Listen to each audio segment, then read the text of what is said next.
സുഗമാദേവി സീരിയലിൻ്റെ ഇന്നത്തെ എപ്പിസോഡിൻ്റെ പ്രമുഖ വിശേഷങ്ങളിലേക്ക് എല്ലാവർക്കും സ്വാഗതം.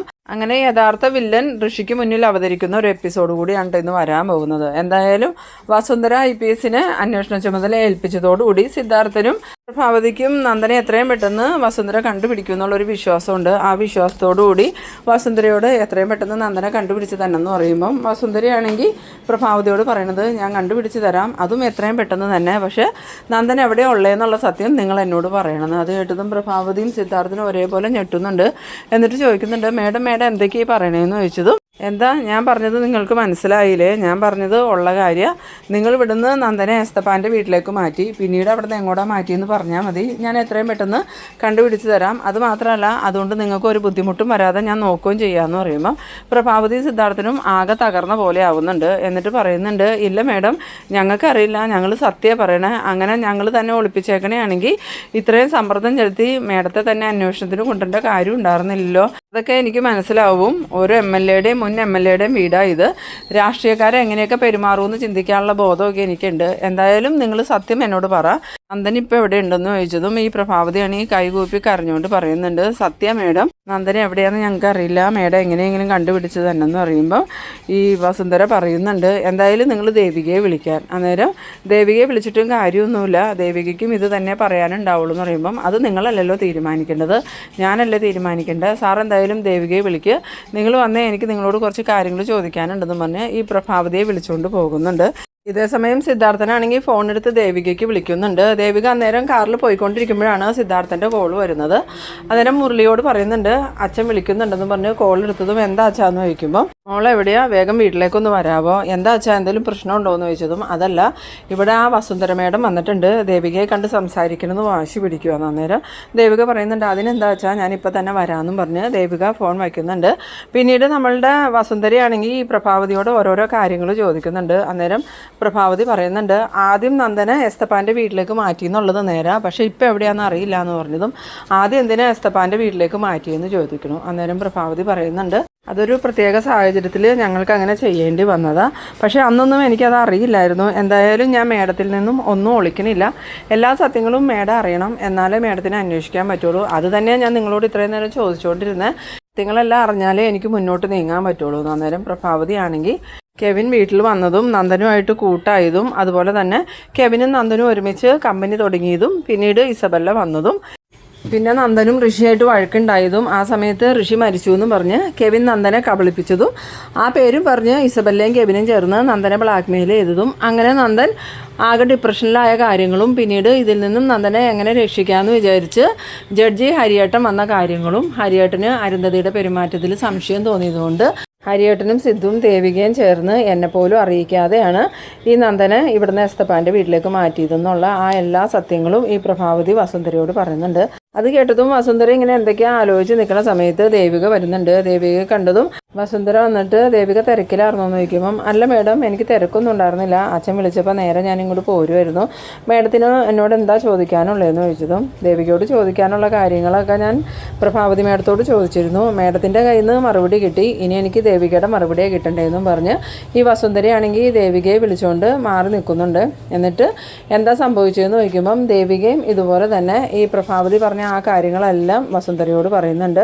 അത് കേട്ടതും വസുന്ധരയ്ക്ക് മനസ്സിലാവുന്നുണ്ട് ദേവികയും പ്രഭാവതിയും നുണ പറയണതൊന്നുമല്ല, ഇവർ പറയുന്നത് സത്യ. അപ്പം ഇനി നന്ദനെ കടത്തിക്കൊണ്ട് പോയത് ആരാ, അത് കണ്ടെത്തണം എന്നൊക്കെ ഇങ്ങനെ മനസ്സിൽ വിചാരിച്ചുകൊണ്ട് നിന്നിട്ട് സിദ്ധാർത്ഥനോട് വന്നിട്ട് പറയുന്നുണ്ട്, എന്തായാലും ഞാനിപ്പോൾ ഇറങ്ങുക സാറേ, എനിക്ക് 1-2 ആളെയും കൂടി കാണാനുണ്ട്. ആദ്യം തന്നെ ഞാൻ പോകുന്നത് ആ ഇസബല്ലയുടെയും കെവിൻ്റെ അടുത്തേക്ക്, എത്രയും പെട്ടെന്ന് നമുക്ക് നന്ദനെ കണ്ടെത്താൻ നോക്കാമെന്നും പറഞ്ഞ് വസുന്ധര പോകുന്നുണ്ട്. വസുന്ധര പോയി കഴിഞ്ഞതും ദേവിക പ്രഭാവതിയോട് ചോദിക്കുന്നുണ്ട്, മേഡം അമ്മയോട് എന്താ ചോദിച്ചതെന്ന് ചോദിക്കുമ്പോൾ പ്രഭാവതി ചോദിച്ചതും പറഞ്ഞതുമായിട്ടുള്ള എല്ലാ കാര്യങ്ങളും ദേവികയോട് പറഞ്ഞതും ഈ കാര്യങ്ങൾ തന്നെയാണ് മേഡം എന്നോടും ചോദിച്ചത്, അമ്മ പറഞ്ഞതുപോലെ തന്നെയാണ് ഞാനും പറഞ്ഞത്, അതുകൊണ്ട് വേറെ പ്രശ്നങ്ങളൊന്നും ഉണ്ടാവില്ല. അന്നേരം പ്രഭാവതി പറയുന്നുണ്ട്, അതിന് നമുക്ക് മാറ്റി പറയേണ്ട കാര്യമൊന്നുമില്ലല്ലോ, ശരിക്കും നന്ദന എവിടെയാണെന്നുള്ളത് നമുക്ക് അറിയില്ലല്ലോ എന്ന്.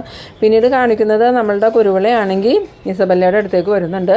ഇസബല്ല കുരുവിള കണ്ടതും, എന്താ പാപ്പനാകെ ദേഷ്യപ്പെട്ട് വരുമ്പോലെ ഉണ്ടല്ലോ എന്ന് പറയുമ്പം, പിന്നെ ഞാൻ സന്തോഷം കൊണ്ട് തുള്ളി ചാടണം എന്നാണോ നീ പറയണത്, ആ മാതിരി പണിയല്ലേ നീയും ആ കെവിനും കൂടി എനിക്ക് തന്നത്, എന്താ പറ്റിയ പാപ്പ, എന്തിനാ പാപ്പനിങ്ങനെ ദേഷ്യം പറഞ്ഞതെന്ന് ചോദിക്കുമ്പം എന്താ പറ്റുമെന്നോ, ഇതിൽ കൂടുതൽ എനിക്കൊന്നും പറ്റാനില്ല, എൻ്റെ ജോലി പോയിന്നോ. ആ സമയത്ത് ഇസബല്ല ചോദിക്കുന്നുണ്ട്, പാപ്പൻ എന്തൊക്കെയാണ് പറയണോ, ജോലി പോയിന്നോ, അതെങ്ങനെ ജോലി പോണേന്ന് ചോദിക്കുമ്പം എന്നെ ഇപ്പം 3 മാസത്തേക്ക് സർവീസിൽ നിന്ന് സസ്പെൻഡ് ചെയ്തേക്കാം, ഇനി എനിക്ക് ആ ജോലി തിരിച്ചു കിട്ടുമെന്നും അറിയില്ല, എന്തായാലും ഈ കേസ് അന്വേഷിക്കാനായിട്ട് പുതിയ ഓഫീസറെ നിയമിച്ചിട്ടുണ്ട്, അത് ആരാന്ന് നിനക്ക് അറിയണമെന്ന് ചോദിച്ചതും ഇസബല്ല ചോദിക്കുന്നുണ്ട്, അത് ആരാ പാപ്പാന്ന് ചോദിച്ചതും വേറെ ആരുമല്ല, ആ വസുന്ധര IPS പുതിയതായിട്ട് അന്വേഷണ ചുമതല ഏറ്റെടുത്തേക്കണം, അവരുടെ അന്വേഷണം എങ്ങനെയാണെന്നൊക്കെ നിനക്ക് അറിയാലോ, അവരന്വേഷിച്ചാൽ ഉറപ്പായിട്ടും നന്ദനെ കണ്ടെത്തും, അതുമാത്രമല്ല ഇതിൻ്റെ പിന്നിൽ എന്തൊക്കെ നടന്നിട്ടുണ്ടെന്നുള്ളതും അവർ മനസ്സിലാക്കും, അതോടുകൂടി എൻ്റെ ജോലിയുടെ കാര്യത്തിലൊരു തീരുമാനമാവും, പിന്നെ ജോലിയൊന്നുമില്ലാതെ ഞാൻ വീട്ടിലിരിക്കേണ്ടി വരും, ഇതെല്ലാം നീ കാരണം സംഭവിച്ചതെന്ന് പറഞ്ഞതും ഇസബല്ല പറയുന്നുണ്ട്, പാപ്പ അങ്ങനെ പറയല്ലേ പാപ്പ, ഇങ്ങനെയൊക്കെ സംഭവിക്കുമെന്നൊന്നും ഞാൻ ഒരിക്കലും വിചാരിച്ചില്ല,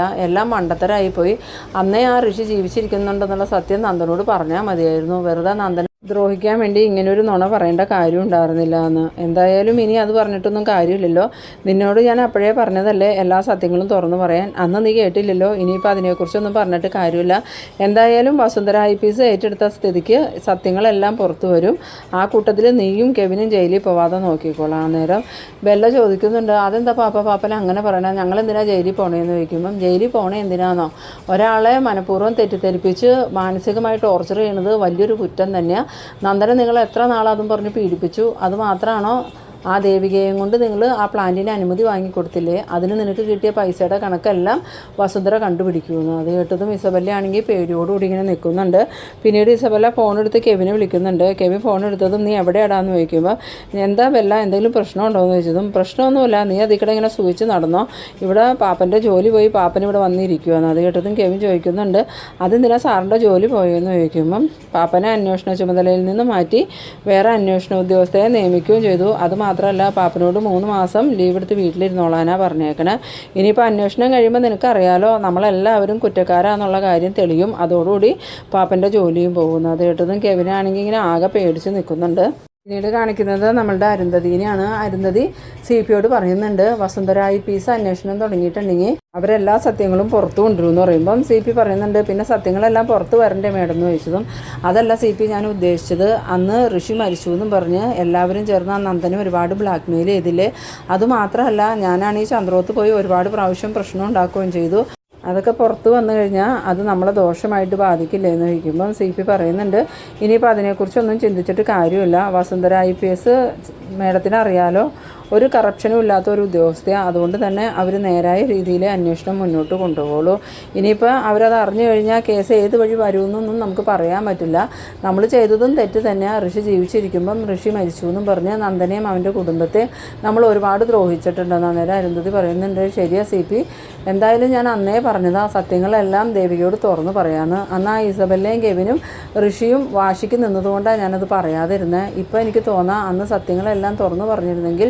ഇപ്പോൾ എൻ്റെ മകൻ എൻ്റെ വീട്ടിൽ തന്നെ ഉണ്ടായിരുന്നേനെന്ന്. അന്നേരം CP പറയുന്നുണ്ട്, ഇനിയിപ്പോൾ അധികം സമയമൊന്നും വേണ്ടല്ലോ മേഡം, പോലീസ് വേഗം തന്നെ നന്ദനെ കണ്ടുപിടിക്കും, നന്ദനെ കിട്ടിക്കഴിഞ്ഞാൽ പിന്നെ ഋഷിയെ നമുക്ക് തിരിച്ചു കിട്ടണതിന് പ്രശ്നമൊന്നുമില്ലല്ലോ, അതുമാത്രമല്ല ഇപ്പോൾ ഋഷി ദേവികയുടെ അടുത്തായതുകൊണ്ട് തന്നെ ഋഷിക്ക് വേറെ ആപത്ത് വരുമെന്നുള്ള പേടിയും വേണ്ടാന്ന്. പിന്നീട് കാണിക്കുന്നത് നമ്മളുടെ വസുന്ധര IPSൻ്റെ ഓഫീസാണ്. ഓഫീസിലേക്ക് ഈ കുരുവിള വരുന്നുണ്ട്. കുരുവിള വന്നതും അവർ പറയുന്നുണ്ട് ഇരിക്കുന്നു പറയുമ്പം, കുരുവിള വേണ്ട മേഡം ഞാനിവിടെ നിന്നോളാമെന്നും പറഞ്ഞ് അവിടെ നിൽക്കുമ്പം, അതൊന്നും വേണ്ട താനവിടെ ഇരിക്കുക, തന്നോട് എനിക്ക് കുറച്ചധികം കാര്യങ്ങൾ സംസാരിക്കാനുണ്ടെന്നും പറഞ്ഞ് കുരുവിളയോട് ഇരിക്കാൻ പറഞ്ഞ് കുരുവിള അവിടെ ഇരുന്ന് കഴിഞ്ഞതും വസുന്ധര ചോദിക്കുന്നുണ്ട്, നന്ദൻ്റെ മിസ്സിങ് നിങ്ങൾ അന്വേഷിക്കാതിരുന്നത് എന്താണെന്ന് ചോദിച്ചതും, ഞാൻ അന്വേഷിച്ചു മേഡം, എന്നിട്ട് എന്താ ഇതുവരെ അതിനെക്കുറിച്ച് ഒരു സൂചന പോലും കിട്ടിയിട്ടില്ലല്ലോ എന്ന് പറഞ്ഞതും, അത് എനിക്കറിയില്ല മേഡം, ഞാൻ എൻ്റെ കഴിവിൻ്റെ പരമാവധി ശ്രമിച്ചായിരുന്നു, പക്ഷേ അതിനെക്കുറിച്ചൊരു സൂചന പോലും ഇതുവരെ കിട്ടിയില്ല എന്ന് പറഞ്ഞതോ വസുന്ധര പറയുന്നുണ്ട്, അത് ഇസബല്ലയും കെവിനും പറഞ്ഞത് കേട്ടല്ലേ നിങ്ങൾ അന്വേഷിച്ചത്, അല്ലാതെ ശരിക്കും നന്ദനെ കണ്ടെത്താൻ വേണ്ടിയിട്ടൊന്നും നിങ്ങൾ അന്വേഷിച്ചില്ലല്ലോ എന്ന് പറഞ്ഞതും ഈ കുരുവിളിയാണെങ്കിൽ ആകെ ഞെട്ടിപ്പോകുന്നുണ്ട്. എന്നിട്ട് ചോദിക്കുന്നുണ്ട്, മേഡം എന്താ ഇങ്ങനെയൊക്കെ പറയണേന്ന് വെച്ചതും, ഞാൻ പറഞ്ഞതിൽ എന്താ തെറ്റുള്ളത്, നിങ്ങളെ നിയന്ത്രിക്കുന്നത് നിങ്ങളുടെ ജ്യേഷ്ഠൻ്റെ മകളായ ഇസബല്ലയല്ലേ എന്ന് ചോദിച്ചതും കുരുവിള തല കുനിച്ച് നിൽക്കുന്നുണ്ട്. അന്നേരം ഈ വസുന്ധര പറയുന്നുണ്ട്, നിങ്ങളൊരു പോലീസ് ഓഫീസറല്ലേ, ഇങ്ങനെ ഒരു ക്രൈമിന് കൂട്ടു നിൽക്കാൻ നിങ്ങൾക്ക് എങ്ങനെ തോന്നി, ഒരാൾ മരിച്ചു എന്നും പറഞ്ഞ് മറ്റൊരാളെ മാനസികമായി ടോർച്ചർ ചെയ്യുക, അതുവഴി നമ്മൾക്ക് നേടിയെടുക്കേണ്ട കാര്യങ്ങളെല്ലാം നേടിയെടുക്കുക, നിങ്ങളതല്ലേ ചെയ്തുകൊണ്ടിരുന്നത്. സമയത്ത് കുരുവിള ചോദിക്കുന്നുണ്ട്, മേഡം ഇത് എന്തൊക്കെയാണ് പറയണേന്ന് ചോദിച്ചതും, ഞാൻ പറഞ്ഞതൊന്നും നിങ്ങൾക്ക് മനസ്സിലായില്ലേ എന്ന് ചോദിക്കണം. അന്നേരം കുരുവിള പറയുന്നുണ്ട്, ഇല്ല മേഡം എനിക്കൊന്നും മനസ്സിലായില്ല എന്ന് പറഞ്ഞതും, മനസ്സിലാവാത്തതാണോ അതോ മനസ്സിലായില്ല എന്ന് അഭിനയിക്കണയാണോ, എന്തായാലും ഞാൻ നിങ്ങൾക്ക് വിശദമായിട്ട് തന്നെ പറഞ്ഞുതരാം, ആ ഋഷി മരിച്ചിട്ടില്ല, ഋഷി ഇപ്പോഴും ജീവനോടെ ഇരിക്കുന്നുണ്ടെന്ന്. അത് കേട്ടതും കുരുവിളയാണെങ്കിൽ ആകെ ഷോക്കായി പോകുന്നുണ്ട്. പിന്നീട് കാണിക്കുന്നത് നമ്മളുടെ ഋഷീനെയാണ്. ഋഷിയാണെങ്കിൽ ഇങ്ങനെ ആകെ ടെൻഷനിലിരിക്കുകയാണ്. ഇതെന്തായാലും ഇവിടുന്ന് രക്ഷപ്പെട്ടേ പറ്റുള്ളൂ. ഇനി ഇവിടെ ഇങ്ങനെ നിൽക്കാൻ പറ്റില്ല. അമ്മയാണെങ്കിൽ എന്നെ കാണാതെ വിഷമിക്കുന്നുണ്ടാവും. ഇയാൾ എന്തിനായിരിക്കുമോ എന്നെയും നന്ദനെയും ഒരേ സമയം ഇവിടെ കൊണ്ടുവന്ന് നിർത്തിയേക്കണം. ആ പ്രകാശിന് എന്തൊക്കെയോ പ്ലാനുകളുണ്ട്. പ്രകാശിൻ്റെ പിന്നിൽ വേറെ ആരും ഉണ്ടെന്ന് അവൻ പറഞ്ഞു. പക്ഷേ അയാൾ ഇതുവരെയും രംഗത്തേക്ക് വന്നിട്ടില്ല. ഇനിയിപ്പോൾ നന്ദനെ ഇവർ കൊന്നുവാണോ എന്നൊക്കെ ഇങ്ങനെ ആലോചിച്ച് നിൽക്കുന്നുണ്ട്. പിന്നീട് കാണിക്കുന്നത് നമ്മളുടെ നന്ദനെയാണ്. നന്ദനാണെങ്കിൽ ഇങ്ങനെ ആകെ തളർന്ന് കിടക്കാണ്. ആ സമയത്ത് പ്രകാശ് മേനോൻ വന്നിട്ട് നന്ദാന്നും പറഞ്ഞ് വിളിക്കുമ്പം നന്ദൻ പറയുന്നുണ്ട്, എന്തിനാ പ്രകാശ് എന്നെ ഇങ്ങനെ കൊല്ലാക്കൊല ചെയ്യണേ? എന്നെ എൻ്റെ വീട്ടിലേക്ക് പറഞ്ഞു വിട്, ഇല്ലെങ്കിൽ ഞാൻ മരിച്ചു പോകും. സമയത്ത് പ്രകാശ് മേനോൻ ചോദിക്കുന്നുണ്ട്, നീ എന്ത് വർത്താനാ നന്ദ ഈ പറയണേ? നിന്നെ അങ്ങനെ വെറുതെ മരിക്കാൻ വേണ്ടിയിട്ടാണോ ഞാനും ഇങ്ങോട്ട് കൊണ്ടുവന്നത്? നിന്നെ രക്ഷിക്കാൻ വേണ്ടിയിട്ടല്ലേ എന്ന് ചോദിക്കുമ്പോൾ നന്ദൻ പറയുന്നുണ്ട്, എന്നെ രക്ഷിക്കാനൊന്നുമല്ല, എന്നെയും ആ ഋഷീനെ ഇവിടെ കൊണ്ടുവന്നേക്കണേൻ്റെ പിന്നിൽ പ്രകാശിന് എന്തൊക്കെയോ ലക്ഷ്യങ്ങളുണ്ട്. അതെന്താന്ന് പറ. പൈസയ്ക്കാണോ? പൈസയ്ക്കാണെങ്കിൽ ഞങ്ങൾ എത്ര പൈസ വേണമെങ്കിലും തരാം, ഞങ്ങളെ വിട്ടയക്കുമെന്ന് പറഞ്ഞതും പ്രകാശ് മേനോൻ പറയുന്നുണ്ട്, എനിക്കിത് എങ്ങനെ കൃത്യമായിട്ട് മനസ്സിലായി നന്ദ, ഞാൻ പൈസയ്ക്ക് വേണ്ടിയാണ് നിങ്ങൾ രണ്ടുപേരെയും തട്ടിക്കൊണ്ട് വന്നേക്കണേന്ന്. എന്തായാലും നിൻ്റെ ഊഹം ശരിയാണ്, ഞാൻ പൈസയ്ക്ക് വേണ്ടി തന്നെയാണ്. പക്ഷേ അത് നീ ഉദ്ദേശിക്കുന്ന രീതിയിലുള്ള പൈസയൊന്നുമല്ല, കോടികൾ വേണ്ടി വരുമെന്ന്. അത് കേട്ടതും നന്ദനാണെങ്കിൽ ഇങ്ങനെ ഞെട്ടിപ്പോകുന്നുണ്ട്. പിന്നീട് കാണിക്കുന്നത് നമ്മളുടെ ഋഷിയാണെങ്കിൽ ഇങ്ങനെ ദേഷ്യത്തോടു കൂടി ഇരിക്കുമ്പോൾ പ്രകാശ് മേനോനെ അങ്ങോട്ട് വരുന്നുണ്ട്. പ്രകാശ് മേനോനെ കണ്ടതും ഋഷി ചോദിക്കുന്നുണ്ട്, ശരിക്കും തനിക്ക് എന്താ വേണ്ടേ? എത്ര രൂപയാണ് വേണ്ടേ? എത്ര വേണമെങ്കിലും പറഞ്ഞോ, എത്ര ചോദിച്ചാലും എൻ്റെ അമ്മ തരും, എന്നെ ഒന്ന് വിട്ടയച്ചാൽ മതിയെന്ന്. അന്നേരം പ്രകാശ് മേനോൻ പറയുന്നുണ്ട്, എനിക്ക് വേണ്ട തുക എത്രയാണെന്നൊക്കെ ഞാൻ പറയാം, അതിനു മുമ്പ് നീ വേറൊരാളെ അങ്ങോട്ട് കാണണം, എൻ്റെ ബോസിന്. ആ ബോസ് ഇപ്പം ഇങ്ങോട്ട് വരുമെന്ന് പറയുന്നതും ഋഷിയാണെങ്കിൽ ഇങ്ങനെ ആകാംക്ഷയോടുകൂടി നോക്കുമ്പം ഒരു ഗുണ്ട വരുന്നുണ്ട്. ആ ഗുണ്ടയുടെ പുറകിലായിട്ട് ബോസ് എന്ന് പറയുന്ന ആൾ വരുന്നുണ്ട്. മുഖം മൂടിയൊക്കെയാണ് വന്നത്, പക്ഷെ എന്നാലും ആളെ മനസ്സിലാവും, അത് ത്യാഗരാജനാണ്. പക്ഷെ ഋഷിക്ക് ആളെ കാണുമ്പോൾ പെട്ടെന്ന് തന്നെ മനസ്സിലാവണില്ല. അന്നേരം ഋഷി ചോദിക്കുന്നുണ്ട്, നിങ്ങളാരാ, നിങ്ങൾക്ക് എന്താ വേണ്ടതെന്ന് ചോദിച്ചതും ഈ ത്യാഗരാജനാണെങ്കിൽ മുഖം മൂട്ടിയിരുന്ന ആ ഒരു തുണി മാറ്റിയതും ഋഷി ത്യാഗരാജനെ കണ്ട് ഞെട്ടി പോകുന്നുണ്ട്. എന്നിട്ട് ചോദിക്കുന്നുണ്ട്, ഇത് നിങ്ങളല്ലേ, ത്യാഗരാജൻ ചേട്ടനല്ലേ? എന്തിനാ ത്യാഗരാജൻ ചേട്ടാ ഞങ്ങളിവിടെ കൊണ്ടുവന്നിട്ടേക്കണേന്ന് ചോദിച്ചതും, അതൊക്കെ പറയാടെ മോനെ, നിൻ്റെ അമ്മയുടെ കയ്യിൽ കോടിക്കണക്കിന് രൂപയുടെ സ്വത്തില്ലേ, അതിൽ നിന്ന് കുറച്ച് ഞങ്ങൾക്ക് തന്നാൽ മതി, നിങ്ങൾ രണ്ടുപേരെയും ഞങ്ങൾ ജീവനോടെ തിരിച്ചയച്ചേക്കാന്ന്. അത് കേട്ടതും ഈ ഋഷിയാണെങ്കിൽ ആകെ ഇങ്ങനെ ഷോക്കായി നിൽക്കുന്ന ആ ഒരു സീനിലാണ് ഈ എപ്പിസോഡ് അവസാനിക്കുന്നത്. എന്തായാലും ത്യാഗരാജന് പൈസ കൊടുക്കുന്നതിന് മുമ്പായിട്ട് തന്നെ ഋഷിയും നന്ദനും അവിടുന്ന് രക്ഷപ്പെടുന്ന എപ്പിസോഡാണ് ഇനി വരാൻ പോകുന്നത്. അപ്പോൾ നിങ്ങളെൻ്റെ വീഡിയോ ആദ്യമായിട്ടൊക്കെ കാണുന്നവരാണെങ്കിൽ ചാനലൊന്ന് സബ്സ്ക്രൈബ് ചെയ്യാനും എൻ്റെ വീഡിയോ നിങ്ങൾക്ക് ഇഷ്ടമായാൽ ലൈക്ക് ചെയ്യാനും ഷെയർ ചെയ്യാനും മറക്കരുത്. അപ്പോൾ ഇതുപോലെ ഇൻട്രസ്റ്റിംഗ് ആയിട്ടുള്ള അടുത്തൊരു എപ്പിസോഡുമായി നമുക്ക് വീണ്ടും കാണാം. അതുവരേക്കും ബൈ.